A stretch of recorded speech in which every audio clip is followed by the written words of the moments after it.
em seus dicionários, calando-se suas bocas profanas. Capítulo 36. Sobre a sede da memória e a não perenidade do perispírito. Neste capítulo o perispírito será tratado, para efeito didático, da maneira como Kardec o descreveu, como se fosse um cartucho iluídico único e compacto, embora saibamos que ele vai se desmaterializando com a evolução do espírito, perdendo capas grosseiras, qual cebola quando se vai retirando sucessivas camadas. Admitimos a existência de um corpo mental que precede o perispírito e cujas linhas de força orientam a sua formação e manutenção.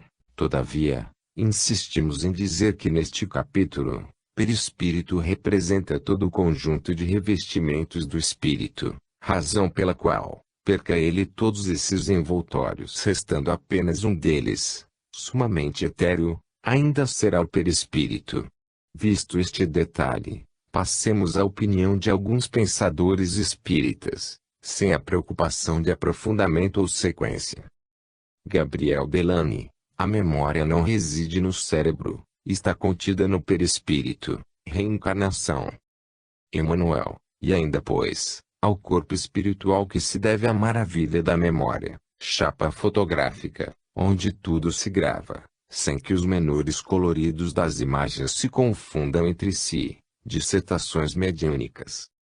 Leon Denis: dadas as flutuações constantes e a renovação integral do corpo físico, em alguns anos esse fenômeno seria incompreensível sem a intervenção do perispírito, que guarda em si, gravadas na sua substância, todas as regressões de outrora. É ele que fornece à alma a soma total dos seus estados conscientes, mesmo depois da destruição da memória cerebral. O problema do ser, do destino e da dor. Leon Denis: a união da alma com o corpo começa com a concepção e só fica completa na ocasião do nascimento. É o invólucro fluídico que liga o espírito ao germe. Essa união vai se apertando cada vez mais, até tornar-se completa, e isto se dá quando a criança verdia. No intervalo da concepção ao nascimento, as faculdades da alma vão pouco a pouco sendo aniquiladas pelo poder sempre crescente da força vital recebida dos geradores, que diminui o movimento vibratório do perispírito, até o momento em que o espírito da criança fica inteiramente inconsciente. Esta diminuição vibratória do movimento fluídico produz a perda da lembrança das vidas anteriores, o grande enigma. André Luiz: de outras vezes, raras aliás, tive notícias de amigos que perderam o veículo perispiritual, conquistando planos mais altos, libertação. Comecemos pela afirmativa de Denis, acerca da causa do esquecimento das vidas passadas ser a diminuição vibratória do perispírito. Ora, não temos centenas de crianças que lembram com clareza de suas encarnações passadas, tendo todas elas passado pela redução perispiritual e recebido densa cota de fluido vital, como explicar o não esquecimento? Em casos tais há que se admitir que o esquecimento não se fez completamente. Ao reencarnar, o espírito conservou suas lembranças, externando-as no estado de vigília, de vez que o cérebro físico nada grava, servindo apenas como um receptor de imagens a ele passadas pelo cérebro perispiritual nele entranhado. Por que será que tantos autores insistem em considerar o perispírito e não o espírito a sede da memória? Quem recorda é o espírito ou o perispírito? Acreditando ser o espírito o princípio inteligente do universo, há que se admitir que tudo o que demonstre sinal de inteligência procede dele. Ocorre que, ao pensar, o espírito deixa transparecer em seu perispírito, qual ocorre com a superfície de um espelho, as imagens, cenas, os mais secretos pensamentos que alimenta. Mas, gravaria em definitivo todas essas cenas, ou apenas aquelas que são preocupações do momento? Seria o perispírito um arquivo de memória de tudo quanto pensa o espírito, ou funcionaria apenas como um revelador dos pensamentos do agora? Vejamos Kardec, em sua obra Gênese: um decapitado se apresenta sem a cabeça. Não quer isso dizer que haja conservado essa aparência, certo que não, Porquanto como espírito, ele não é coxo, nem maneta, nem zarolho, nem decapitado. O que se dá é que, retrocedendo o seu pensamento à época em que tinha tais defeitos, seu perispírito lhe toma instantaneamente as aparências, que deixam de existir logo que o mesmo pensamento cessa de agir naquele sentido. Se, pois de uma vez ele for negro e branco de outra, apresentar-se-á como branco ou negro conforme a encarnação a que se refira a sua evocação e a que se transporte o seu pensamento. Criando imagens fluídicas, o pensamento se reflete no envoltório perispirítico, como num espelho, toma nele corpo e de certo modo se fotografa. Em O Livro dos Espíritos, em resumo feito por Kardec, no qual ele enfatiza que interrogara milhares de espíritos pertencentes a todas as categorias da sociedade terrena, cujo título é Ensaio Teórico sobre a Sensação nos Espíritos, ele cita: poder-se-ia dizer que é a quinta essência da matéria o princípio da vida orgânica, mas não da vida intelectual, pois esta está no espírito. E mais adiante, no mesmo ensaio, referindo-se ao perispírito, ora, como na realidade ele não é mais que um agente de transmissão, pois é no espírito que está a consciência. Se a consciência, que possibilita a individualidade, sendo este o conjunto de características que nos diferencia dos demais indivíduos, resumo de tudo quanto aprendemos, encontra-se no espírito, não pode o perispírito gravar as nossas aventuras, apenas traduzi-las por ordem do espírito, verdadeiro detentor do conhecimento. O pensamento, com todo o conteúdo de que se reveste, tem gênese no espírito. A inteligência é um atributo do espírito. Seria difícil explicar como este, possuidor de inteligência, emissor do pensamento e plasmador da vontade, não viesse a guardar em si o resultado de seus próprios atributos. A explicação de Kardec aponta no sentido que aludimos, ou seja, o perispírito revela os pensamentos e as intenções a que se vinculam os espíritos no presente momento. Quando se transportam ao passado pelo pensamento, fazendo o presente, o perispírito os acompanha, revelando aventuras e infortúnios evocados pelo pensar, que são expostos em imagens cinematográficas de surpreendente clareza e vigor. Assim pensando, não podemos considerar o perispírito como arquivo de memórias, de vez que elas só seriam reveladas mediante a liberação da sede que as retém, o espírito. A ideia de um arquivo é a de uma repartição ou móvel destinado a colecionar documentos.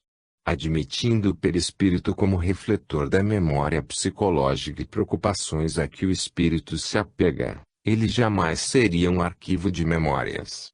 Ocorre que os espíritos, às vezes, se paralisam, alimentando uma mesma ideia, a vingança por exemplo, durante séculos, no que imprimem seu drama fortemente no perispírito.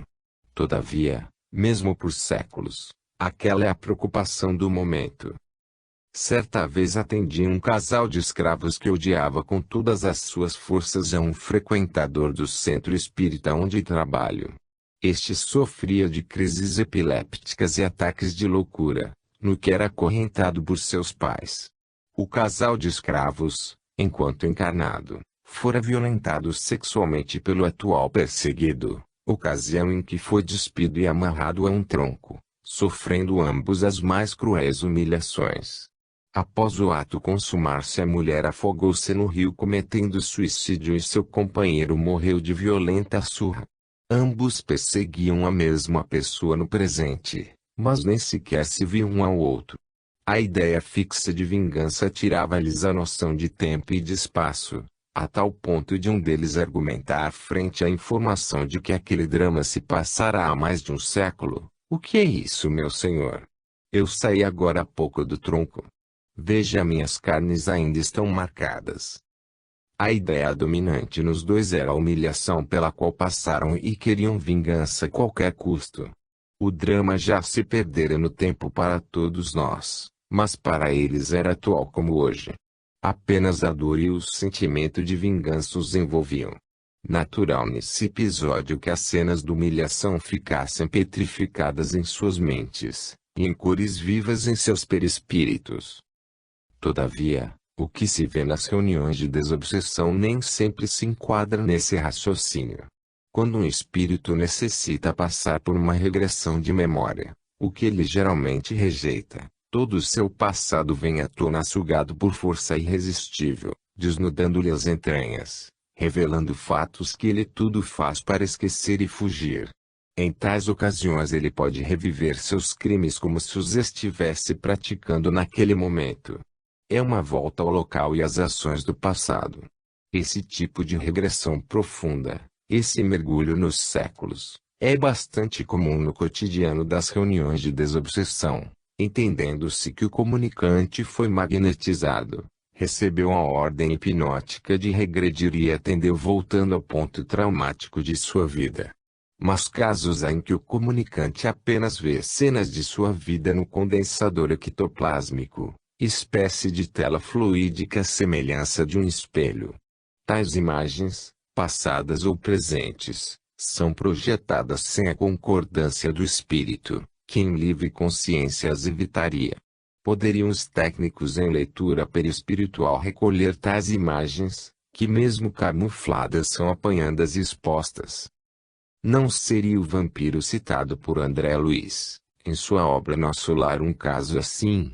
Lá o autor se compadece de uma mulher sofrida que pede abrigo, ocasião em que alguém de visão espiritual mais apurada detecta 58 pontos negros no perispírito da pedinte, os quais correspondiam a 58 abortos que ela praticara como profissional da medicina. Como a mulher trazia o crucial problema gravado a fogo em sua mente, nada mais natural que essa preocupação se refletisse em seu perispírito, podendo ser transportado para uma tela mediante a atuação de um técnico. Quando pela lei de causa e efeito essa mulher quitar seus débitos para com a lei, pacificada sua consciência, de mente voltada para outros objetivos nobres, será que esses pontos negros, resumo de uma história e tempos já superados e esquecidos, se manterão no perispírito como atestado desabonador de outrora? Trabalho em uma escola com adolescentes e alguns deles cometem atos impensados e até cruéis. Mas, superados os tropeços, recuperados plenamente, deveriam fazer constar em seus históricos escolares os atos trisloucados, frutos da imaturidade de outrora, que já não correspondem à realidade. Quando o aluno já aprendeu a lição ou a necessidade de recapitulação, poderia o perispírito fulgir como as estrelas guardando em sua intimidade um arquivo morto e sem nenhuma utilidade. Como capturar cenas de um passado malogrado? Seu espírito, ao se elevar pela prática da justiça e bondade já incorporadas às suas conquistas, não pensa nem age como outrora quando era injusto e mau. Purificação, depuração, não seriam condições de alijamento de todo e qualquer resquício de um passado inglório. Condicionando-se a pensar no bem, acostumado a andar na luz, teria condição espírito de mostrar alguma treva em si mesmo. Na parábola da festa de núpcias, contada por Jesus, o dono da casa pergunta: Amigo, como entraste aqui, não tendo vestido nupcial? É que o perispírito do visitante não lhe servia como passaporte para aquele tipo de banquete. Como agente revelador das condições morais, não ostentava a leveza nem a luminosidade condizentes com o convidado do Senhor. Daí a não aceitação da sua presença, por incompatibilidade vibratória, pela ausência de méritos e de luz. Se o perispírito fosse também a sede ou simplesmente o arquivo da memória psicológica, como explicar o não registro das primeiras encarnações do espírito? Claro está, portanto, como se pode ler em O Livro dos Espíritos, o perispírito é o princípio da vida orgânica, porém não da vida intelectual, que reside no espírito. Ora, não sendo o perispírito realmente mais do que um simples agente de transmissão, pois que no espírito é que está a consciência, lógico será deduzir-se que, se pudesse existir um perispírito sem espírito, aquele nada sentiria, exatamente como um corpo que morreu. O perispírito é um corpo em tudo dependente do espírito que o comanda e modela. Gravam-se nele as lembranças do momento, efetuadas pelo espírito, que as modifica conforme sua vontade. Cede arquivo da memória ao espírito. Se assim não fosse, poder-se-ia extrair, caso existisse, de um perispírito sem espírito toda a história de vida do seu antigo possuidor. Tudo quanto se quer e pode saber acerca de um espírito qualquer vem de sua mente. É lá que reside todo conhecimento, conquistas, memória. Se ele quiser, deixa retratar em seu perispírito sua condição espiritual, caso seja elevado, pois pode tornar-se invisível para os que lhe são inferiores. De outra feita, sendo ainda inferiorizado, seu perispírito funciona como cartão de identidade de sua indigência, a mostrar em cores as suas preocupações e futilidades maiores. De tudo quanto tenho pesquisado, não há como desmentir a hipótese de que a sede da inteligência, do pensamento, da vontade, e do resultado de tudo isso, a memória, tem sua sede no espírito.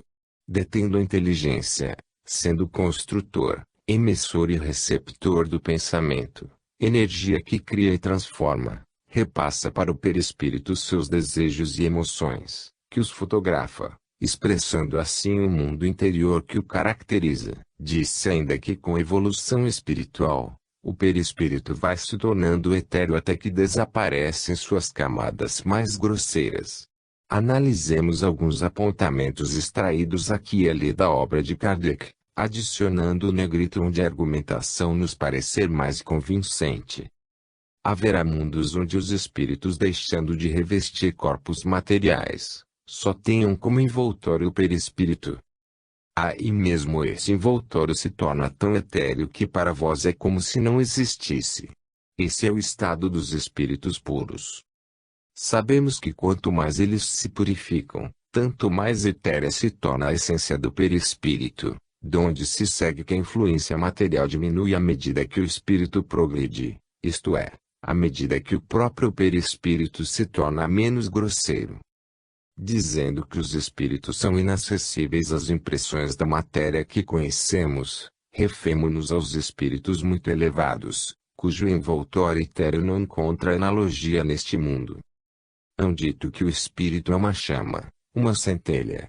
Isto se deve entender com relação ao espírito propriamente dito, como princípio intelectual e moral, a que se não poderia atribuir forma determinada. Mas, qualquer que seja o grau em que se encontre o espírito, está sempre revestido de um envoltório, ou perispírito, cuja natureza se eteriza, à medida que ele se depura e eleva na hierarquia espiritual.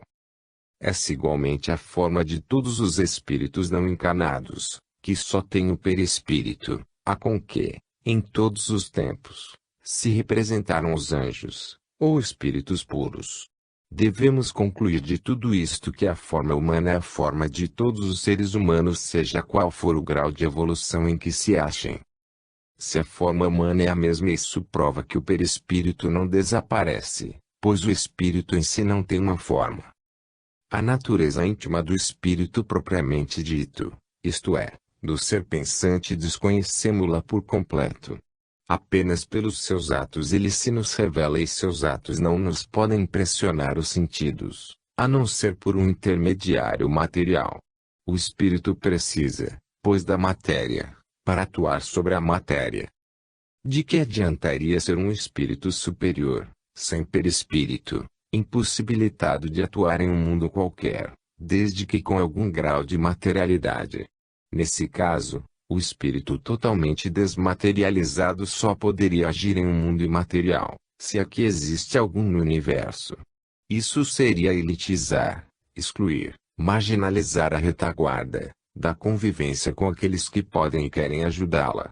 Tal raciocínio é incoerente com o poder que o espírito vai adquirindo com a sua evolução, inclusive vai ao encontro da definição poética de Jesus para com o ser inteligente. O espírito vai onde quer, e tu ouves a sua voz, mas não sabes de onde vem, nem aonde vai.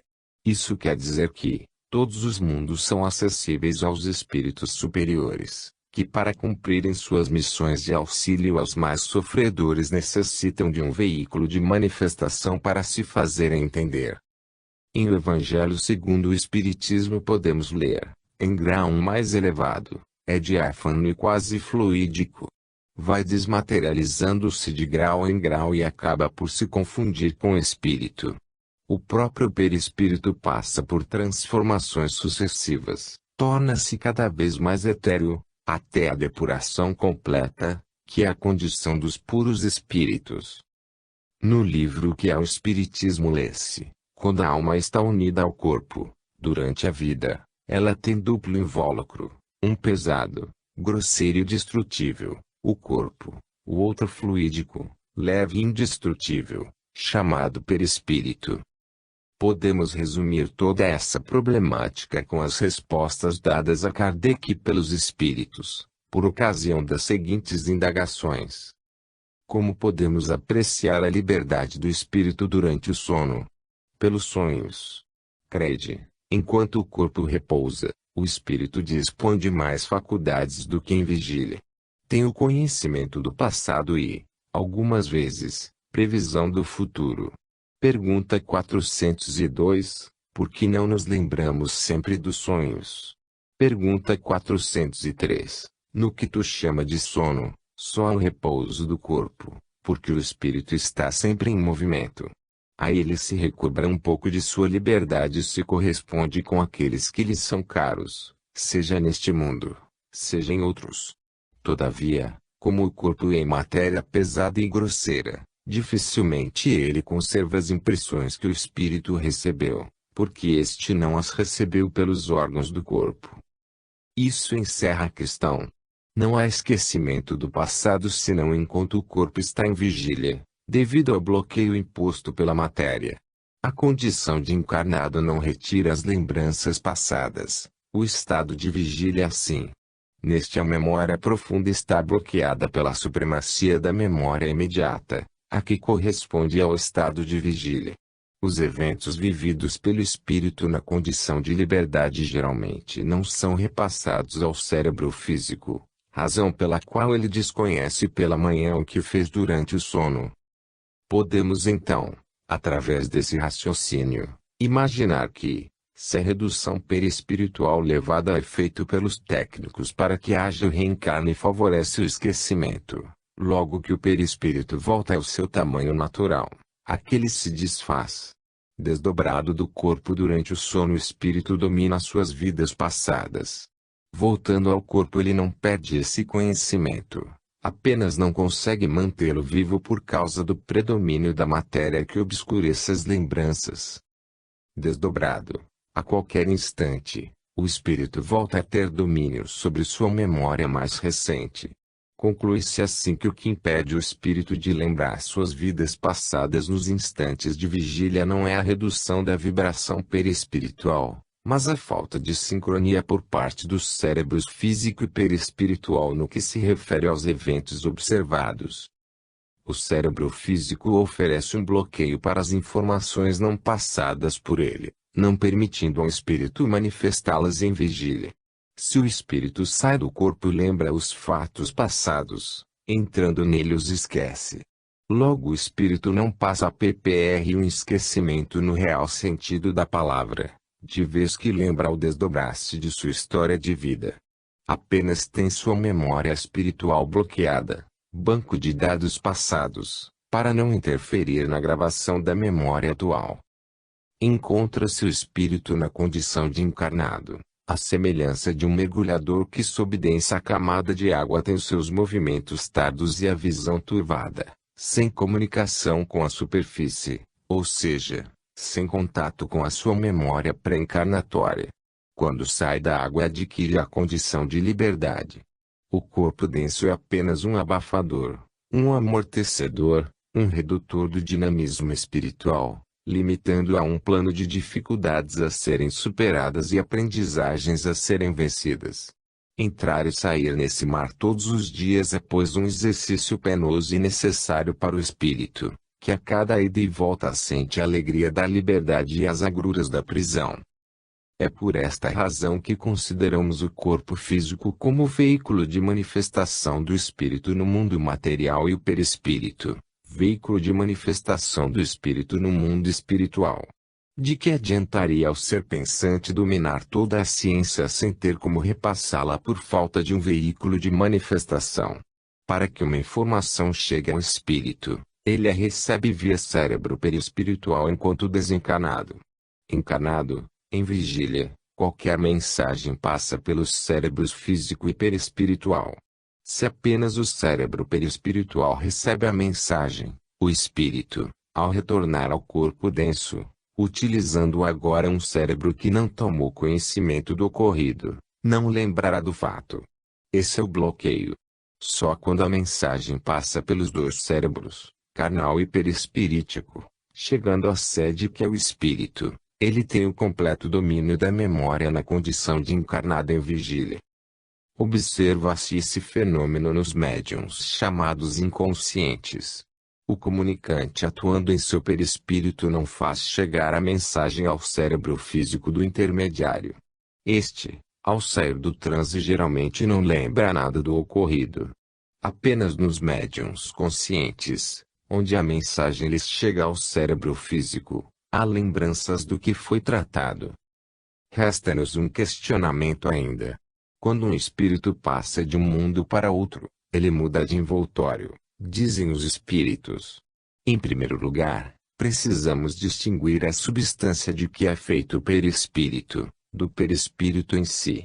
Vejamos a pergunta 187 do Livro dos Espíritos. A substância do perispírito é a mesma em todos os mundos? Não. Respondem os espíritos a Kardec, ela é mais ou menos etérea. Passando de um mundo para outro, o espírito se reveste da matéria própria de cada um com mais rapidez que o relâmpago. O espírito muda a substância de que é composto o perispírito, com a finalidade de adaptar-se àquela nova situação. Sem os fluidos do planeta a que aporta, o seu perispírito não se ajustaria às novas condições, ficando impossibilitado de receber as impressões daquele mundo, por inadequação da aparelhagem perispiritual. Ele não troca de perispírito, o que seria absurdo, por implicar um novo começo na elaboração da memória biológica já conquistada. Com a simples troca de fluidos, ele pode adaptar-se a cada mundo, conservando as suas conquistas.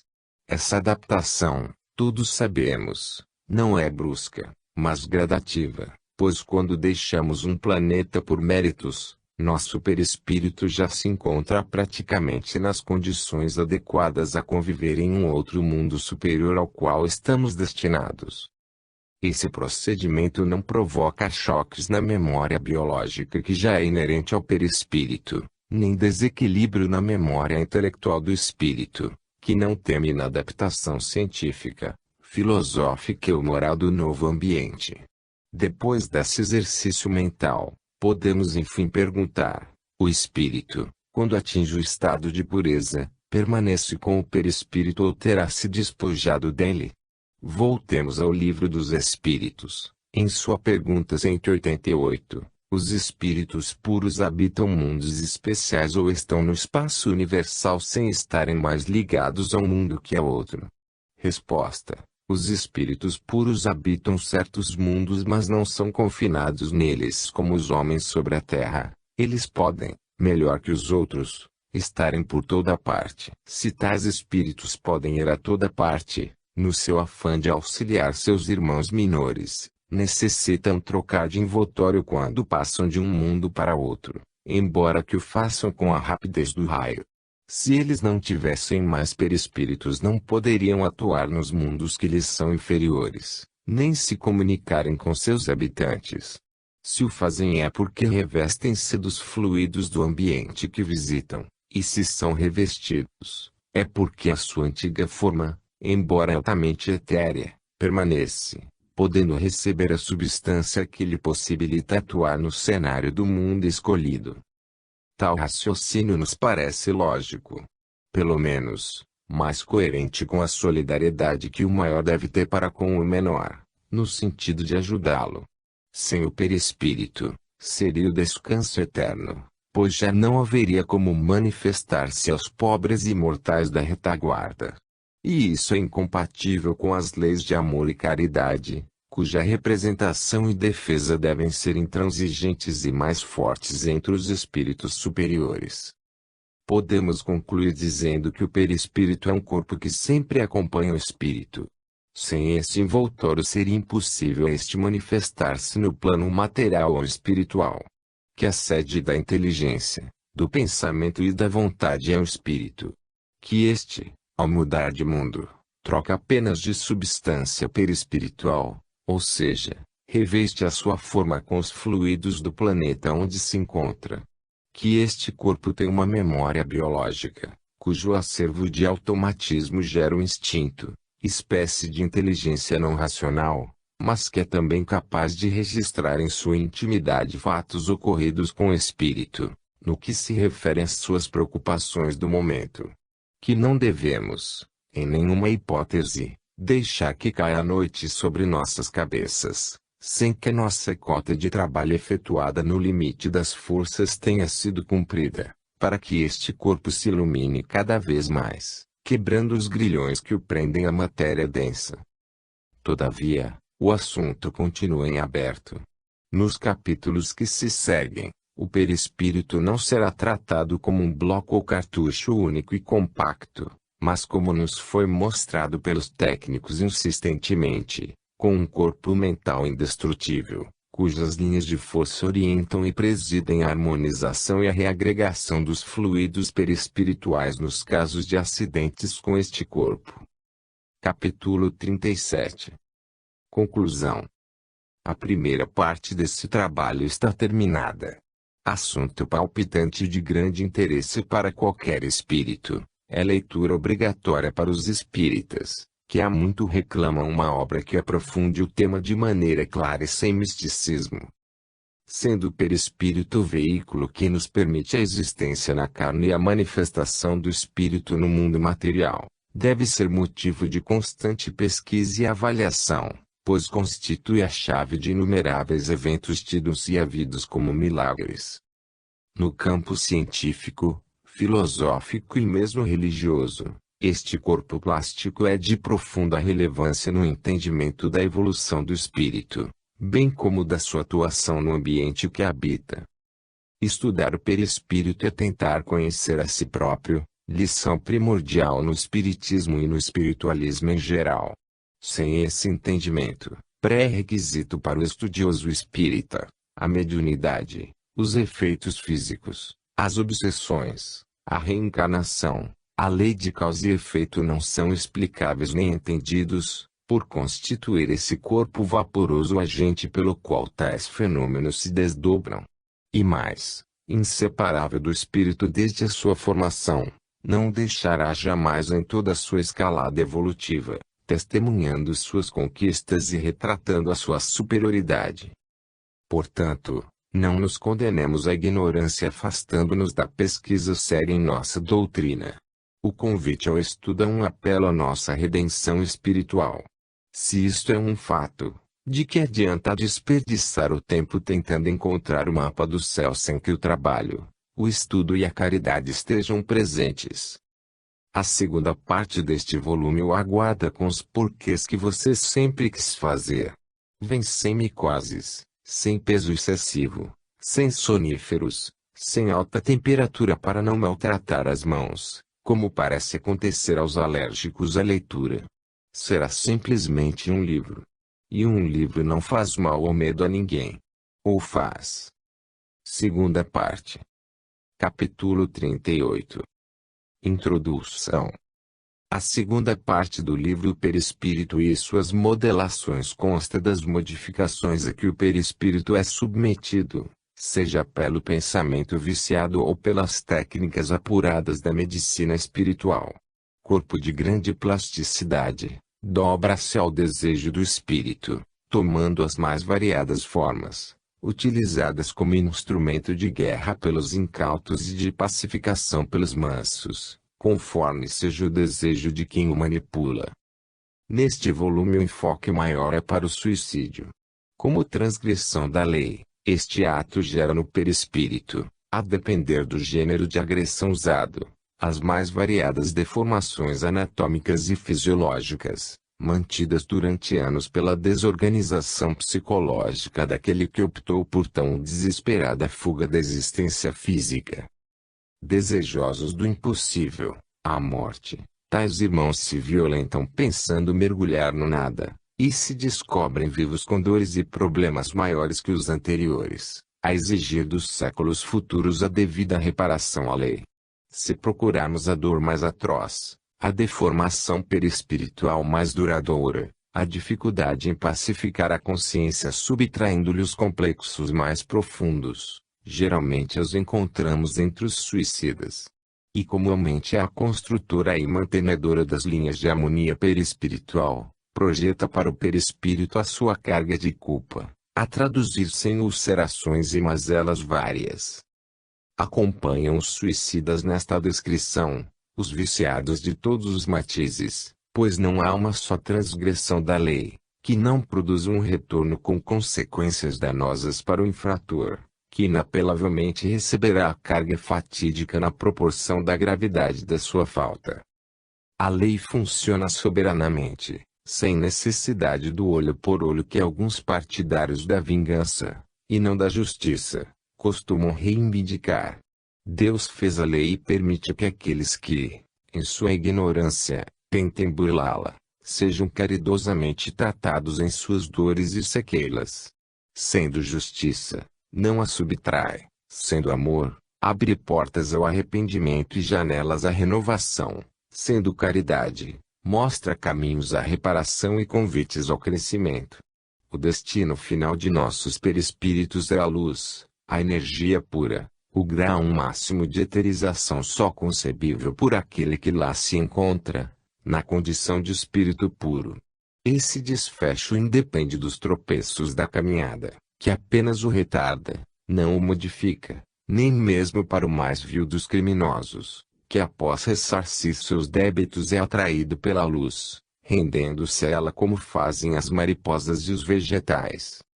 Podemos até dizer que, à semelhança dos vegetais, os espíritos apresentam fototaxia, deslocamento dos seres vivos para a luz, sendo aqueles de maneira espontânea, e estes à proporção que se despende indumentárias inúteis. Iniciamos agora intenso mergulho nas regiões espirituais em busca do conhecimento libertador. A ciência é infinita, o que nos obriga a ser cientistas da eternidade. Se Deus assiste a quem trabalha, convive com quem estuda, identifica-se com quem transforma o que aprende em notas de beleza e progresso. Cada espírito em si imenso laboratório rodeado por espessas enciclopédias. Com esse material disponível, terá que escrever o livro da sua vida. E para bem escrevê-lo não poderá evadir-se dos padrões éticos trazidos ao mundo pelo Mestre do mundo, Jesus. Cada escritor deve estar ciente de que se as palavras que escreve podem ser suas, a inspiração sublime só pode vir de Deus. Com base nesta advertência, caminhemos. A chegada não pode ser outra que não a vitória final. Capítulo 39. Tirando dúvidas. Para começar a segunda parte deste trabalho, senti a necessidade de uma reunião tirar dúvidas com os amigos espirituais, visto que pontos obscuros ainda existiam e os casos a que éramos levados a observar, surgiam progressivamente complexos. A memória era um desses pontos a serem analisados demoradamente. Existiria uma memória no perispírito? A nível de cérebro físico seria possível algum tipo de gravação? A sede da memória é realmente o espírito. Até então, trabalhava com o perispírito muito centrado na codificação, apesar de saber que Kardec o condensara como se fosse um bloco único e compacto, o que a prática me dizia não corresponder à realidade.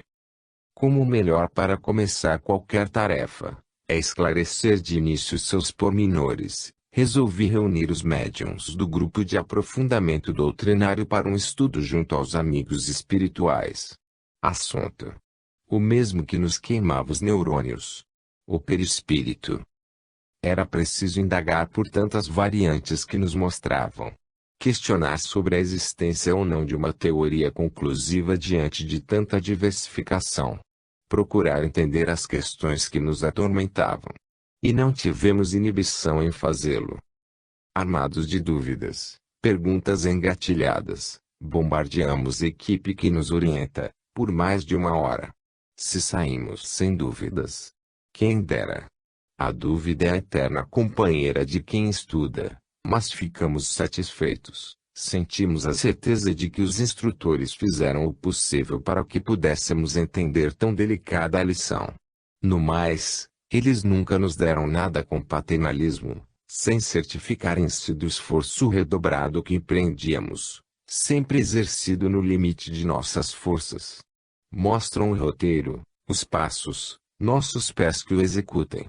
Esse é o estreito caminho que temos percorrido. E creiam, se queremos seriedade, não há outro. Vejamos alguns questionamentos. 1. Atendendo a desencarnados que foram vítimas de acidentes enquanto encarnados, vejo que alguns trazem traumatismos, amputações, e até a desagregação quase total do perispírito. Em outros, esse corpo permanece íntegro. Não existe uma regra para se explicar tanta diversidade de casos. Existe, desde que você admita que cada caso tem suas especificidades. Você falou acidentes. Vamos pois dividi-los em 2 maneiras. Primeiro, quando ele ocorre naturalmente, sem a intenção do espírito em provocá-lo. Nesse caso a probabilidade de não lesar o perispírito existe, desde que seu karma, ou seja, seus débitos se esgotem com aquela parcela de pagamento que foi o acidente. Todavia, se o espírito se rebelar contra a sua expiação, abrigando a revolta contra as condições em que se encontra e que foram impostas pela lei que ele feriu, a sua condição de acidentado lesa o perispírito. Se o acidente foi intencional, como ocorre com o suicídio, não há como não lesar, amputar, e até, quando a agressão é forte e o desejo de matar-se é profundo, em flagrante desrespeito às leis divinas, avariar severamente o perispírito. Aqui a intenção é tudo. 2. Como pode um perispírito ser severamente desagregado? O que fica revestindo o espírito então? É o seu corpo mental. Vamos, para efeito didático, e apenas para esse efeito, pois na prática os corpos do espírito são interligados, separar o ser humano em corpo físico mais perispírito mais corpo mental mais espírito. O corpo físico pode ser destruído, o perispírito severamente avariado. O corpo mental, fronteira entre o espírito e o perispírito, não. Se houvesse vontade e evolução suficiente, o perispírito lesado poderia ser recomposto pelo espírito que dele se reveste. O problema é que o ser que pratica o suicídio não tem conhecimento nem moral suficiente para acionar o corpo mental, e utilizando-o como molde, induzi-lo a recompor seu perispírito. 3. Quer dizer que o corpo mental jamais sofre uma ranhura sequer, mesmo diante do desejo mais profundo do espírito em matar-se. Eu disse que o corpo mental é indestrutível. Em uma comparação grosseira podemos dizer que ele é a caixa preta do avião. O molde onde se situam todas as conquistas biológicas do ser. Como você classificou a memória como biológica, no que concerne às conquistas das formas e funções, e psicológica, relativas à inteligência, intelecto, moral, podemos dizer que a primeira se situa a nível de corpo mental e a segunda é patrimônio do espírito. 4. Em quais circunstâncias o perispírito pode sofrer desagregação parcial, avarias, ferimento? Em muitas situações e acidentes onde haja por parte do espírito a vontade de ferir-se ou de matar-se. No suicídio, quando o desejo de morte é profundo, a depender do gênero de morte escolhido, o perispírito pode sofrer as mais graves lesões. Não conhecemos um caso, contudo, em que ele tenha se desintegrado totalmente. Mesmo nos atentados suicidas, em que alguém amarra-se 10 quilos de TNT, como ocorreu em Israel, O perispírito sofre vultosas desagregações, mas pode ser reconstituído com base num molde indestrutível que é o corpo mental. 5. Volto aos acidentes. Diante de duas pessoas mortas sob as rodas de um trem, sendo a primeira vitimada por um suicídio e a segunda por um acidente inevitável, como se apresentam seus perispíritos? Já lhe dissemos que a intenção é tudo. Você não leu nas obras da codificação que Deus julga mais a intenção que o fato. O suicida se apresentará com o seu perispírito severamente avariado. O acidentado terá o seu perispírito sem prejuízos, desde que no instante do acidente ou posteriormente, não tenha sido tomado por sentimentos de culpa, tais como: eu poderia ter evitado, eu fui culpado pelo que aconteceu. Se ele tem a consciência isenta de culpa pelo que lhe sucedeu, seu perispírito não sofre avarias. 6. Por falar em memória, como vocês têm acesso a determinadas informações que o espírito procura esconder e não obstante elas são reveladas ao doutrinador? Para falar da memória você precisa abrir um leque para explicar toda a sua abrangência. A designação de memória biológica para relacionar as conquistas do espírito no campo dos instintos e do automatismo é boa. O éter registra os acontecimentos circundantes em sua intimidade, formando uma memória ambiental, quando se fala em ambientes restritos, e uma memória astral, quando registra a saga de todo um planeta. Em uma reunião mediúnica, qual a que você dirige, os eventos e imagens podem ser extraídos da mente do espírito. Os espíritos superiores possuem recursos para induzir, subjugar uma mente rebelde, para que ela libere todas as informações disponíveis. Esses técnicos podem também retirar da memória ambiental todo o drama que ele não se anima a revelar, ou proceder a uma regressão de memória. São técnicas variadas a que o espírito não consegue subtrair-se sendo rendido em sua intenção de bloquear seus registros. A memória parece ser uma das características da matéria. A Terra grava em seus fósseis os registros de sua evolução. Não podemos encarar isso como uma memória geológica. O feto, nas primeiras etapas do seu desenvolvimento, mostra em seu corpo sinais de estágios anatômicos já ultrapassados, de vez que apresenta bolsas branquiais e uma longa cauda. Não demonstra esse fato a existência de uma memória biológica. As árvores em seus troncos vigorosos registram através de suas fibras, organizadas segundo os anos vividos, a sua própria história. Não seria isso uma memória vegetal? As cicatrizes do corpo não são parte da memória de tantas lutas. Existem ainda outros tipos de memória que desconhecemos e que certamente dominaremos um dia. Todavia, repito, a memória propriamente dita, que pode ser evocada pelo espírito, que se organiza sequenciada e seletiva, encontra-se registrada nele mesmo. Quando o espírito faz a evocação de um fato passado, aciona seu banco de dados liberando o conhecimento armazenado. Tais lembranças se refletem no perispírito. Seria difícil entender uma memória no perispírito, de vez que ele pode ser severamente desagregado e recomposto. O espírito representa o intelecto, a vontade, a força viva que impulsiona e vibra, a inteligência. Quando ele quer, expressa sua vontade através do pensamento, que se fotografa no perispírito. Assim, com essa reunião tira dúvidas, fato comum em nosso grupo de aprofundamento doutrinário, tomamos novo fôlego para tão extensa caminhada. A do saber. Capítulo 40. Os amputados. Logos continuava a fitá-lo com assombro e Paulo, notando a tremura com que ele empunhava a espada, concitou resoluto: não tremais. Cumpri vosso dever até o fim. Um golpe violento fendeu-lhe a garganta, seccionando quase inteiramente a velha cabeça que se nevará aos sofrimentos do mundo. Paulo de Tarso caiu redondamente, sem articular uma palavra. O corpo ao quebrado embolou-se no solo, como um despojo horrendo e inútil. Foi aí que ouviu passos de alguém que se aproximava de leve, Ocorreu-lhe subitamente o dia inesquecível em que fora visitado pelo emissário do Cristo, na pensão de Judas. Quem sois? Perguntou como fizera outrora, naquele lance inolvidável. Irmão Paulo, começou a dizer o recém-chegado.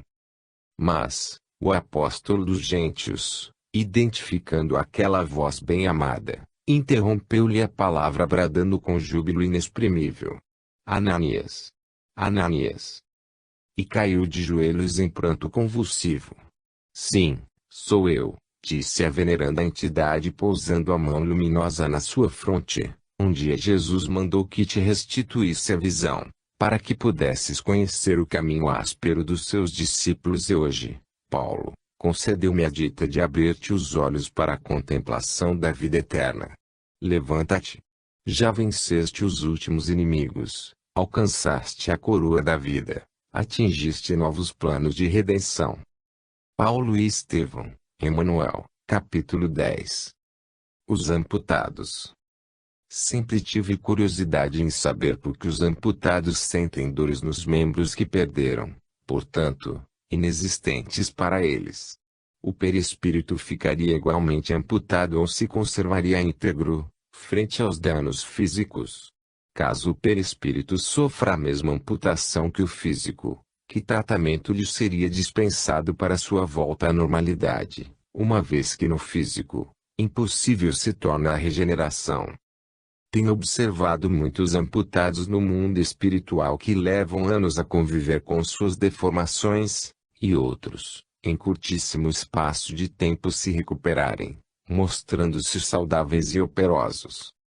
No livro O Céu e o Inferno capítulo 6, Allan Kardec faz a seguinte indagação a um espírito que teve o seu corpo físico decapitado em recente encarnação.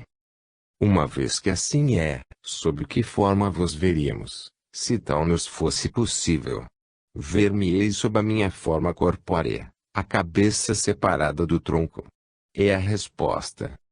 No livro Paulo e Estevão de autoria de Emanuel, psicografado por Francisco Cândido Xavier, o autor descreve a morte do apóstolo, quando o seu algoz lhe decepou a cabeça, sendo Paulo, quase instantaneamente transportado para lugar verdejante, estando perispiritualmente íntegro, apenas privado da visão. Antigas vítimas da Inquisição ou da escravatura, que se dedicam ainda a perseguir os seus carrascos, carregam em seus perispíritos após séculos, os estigmas das violências sofridas. Cristalização, bloqueio, ignorância acerca da plasticidade do perispírito, desconhecimento da complexa anatomia e fisiologia humanas e da atuação da mente, impedindo a modelação perispiritual. Necessitam esses espíritos para normalizarem seus corpos, da atuação de técnicos a recompor seus órgãos afetados por somente estes dominarem técnicas desconhecidas até então por nós. Consultamos aos amigos espirituais. Gostaríamos de observar amputados. A resposta veio rápida, com o incentivo costumeiro em casos tais, quando a finalidade do que se faz obedece aos propósitos do bem comum. Psicofonia, Rose Cropper, técnica em estrutura molecular do perispírito. Quando um espírito apresenta em seu perispírito um dedo decepado é porque a sua mente assim o imagina. Mas nós, espíritos que estudamos e compreendamos a estrutura molecular do perispírito, sabemos que é suficiente que ele pense, vibre na forma mental do seu dedo, para que ele se recomponha. Ocorre que existe um bloqueio mental, e aquele espírito é então trazido às reuniões mediúnicas, para que através da psicofonia, ele com a sua mão justaposta à mão do médium, sinta mover o dedo que não existe. É como se aquele dedo tomasse uma forma utilizando a forma do médium. Isso produz um desbloqueio na mente do amputado, no que ele começa a recriar mentalmente o seu dedo, auxiliado logicamente pelos espíritos amigos, através de técnicas hipnóticas, para que haja uma harmonização perispiritual. O doutrinador poderá orientar essa reconstrução, induzindo o amputado a mover a mão, o dedo que não existia, convencendo-o de que a operação foi bem sucedida. E no caso de uma perna, um braço, um órgão maior, é muito mais complexo. Vocês observaram os retalhados espíritos que, quando encarnados, atiraram-se sob as rodas de um trem danificando o perispírito. Nesse caso, há uma profundidade nas lesões, determinadas pelo forte desejo de destruição. Esse desejo de inexistir, de anular-se, o choque alucinante da dor, a continuidade do momento clímax do suicídio que não abandona. Enlouquece o espírito. O que esperar de um louco brutalizado pela dor, cujo pensamento está coagulado em momento de pungente pesar? Os técnicos precisam esperar a crise passar. É necessário drenar a pesada carga de vibrações letais. A depender dos méritos de cada um, tais irmãos podem ser levados a sessões espíritas, para que os médiuns, em procedendo o choque anímico, os auxiliem.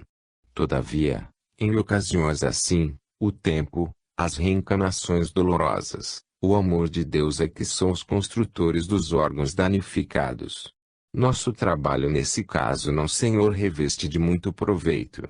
É como fazer castelos de areia perto das ondas do mar. Poderíamos modelar os órgãos, mas as ondas vibratórias do grande mar do sofrimento dos suicidas desfariam instantaneamente. No mais, como nada que se faz em louvor ao bem é inútil, esse período de sofrimento atroz lhe é necessário para desgaste de suas vibrações e fortalecimento do seu instinto de sobrevivência e autoestima. A dor, pirogravando em sua mente esses instantes, formará uma espécie de automatismo que o afastará do suicídio, como nos afasta do fogo. Além disso, não nos é permitido alterar a lei kármica na qual ele se inseriu como culpado, por livre decisão. À proporção que ele se pacifique, ocorrerá o mesmo com suas células trituradas. Será possível a um espírito de mente harmonizada e conhecedora dos mecanismos fluídicos e perispirituais recompor enquanto encarnado a perda de um dedo? No presente estágio evolutivo, não. No plano espiritual, devido à plasticidade da matéria, isso seria possível. Mas no plano material, embora ocorram cicatrizações promovidas pelo automatismo do duplo etérico, este não está apto a substituir órgãos perdidos. Repito que não podemos desviar o rumo da vida desses espíritos que se mutilam. Aqui em nosso mundo, como aí, o pensamento é vida, se materializa. Se alguém se ferir propositadamente, a lei deve seguir seu curso. Há pouco você me falou que o duplo etérico ajuda na recuperação de células do físico. Como isso ocorre? O duplo etérico, absorvendo a vitalidade do meio físico espiritual, auxilia o corpo físico em seus impulsos disciplinadores, no sentido de se deixar modelar pelas linhas de força que o perispírito lhe desenha. O corpo físico é dotado de seu próprio sistema regulador, que impulsiona a alimentar células sadias e a reparar células gastas. Todavia recebe para isso a ajuda do duplo etérico e do perispírito. O primeiro organiza um sistema defensivo contra as agressões celulares e o segundo mantém a forma humana frente ao desgaste e à renovação celular. Todo o complexo, corpo físico duplo etérico perispírito corpo mental espírito, funciona em perfeita harmonia, em simbiose impecável, razão pela qual nos é difícil falar separadamente de uma parte dele. No caso de mortes naturais, as células físicas perdem a vitalidade, após desligados definitivamente todos os centros de força que abastecem e unem o perispírito ao corpo denso. Em alguns casos, antes do desligamento dos centros de força, o perispírito ainda absorve pequena porção de vitalidade física, a depender da idade do corpo físico e do tipo de enfermidade do desencarnante. Após o desencarne, a vitalidade das células perispirituais segue o seu curso através da captação de energias da natureza pela atuação fisiológica do perispírito no meio que agora habita. No suicídio, além das células físicas, morrem também as células perispirituais afetadas, impossibilitando ao perispírito como um todo reabastecer-se naturalmente. Nesse caso procede-se a uma doação fluídica semelhantes a uma doação sanguínea. E como isso é feito? Nas reuniões mediúnicas, retira-se dos médiuns e dos circunstantes o material necessário para modelagens e abastecimento celular dos enfermos. Aqui entre nós,